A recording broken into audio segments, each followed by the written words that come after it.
আমি নর্মালি এইভাবে ইন্ট্রো করি না, কিন্তু আমি এখন ঝুলছি একটা গুহার 100 ফুট নিচে, যেটা মাটির নিচে 5 কিলোমিটার জুড়ে বিস্তৃত আছে।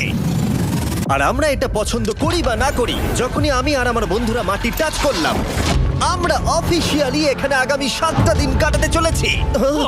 বাবারে, এটা আমার জীবনে করা সবথেকে ভয়ঙ্কর জিনিস। প্রথমত, আমাদের এখন এখান থেকে অনেকটা দূরে যেতে হবে। কেন? যদি ঝড় বৃষ্টি হয় তাহলে এই পুরো জায়গাটা জলে ভরে যেতে পারে, আর সমুদ্রের মতো ঢেউ এসে সবাইকে ভাসিয়ে নিয়ে যেতে পারে। সেই জন্য আমাদের আরো ভিতরে যেতে হবে একটা বেস ক্যাম্প বানানোর জন্য। ভাই এটা পুরো পাগলাম। এটা একটা অন্য জগৎ মনে হচ্ছে। এই কেভ এন্ট্রান্সটা হয়তো দেখতে সুন্দর, কিন্তু দেখে যা মনে হচ্ছে আসলে তা নয়। আর আমরা হয়তো জানি না যে আগামী 7টা দিন আমাদের জীবনের সব থেকে কঠিন সময় হতে চলেছে, সব থেকে বাজে ডিসিশন।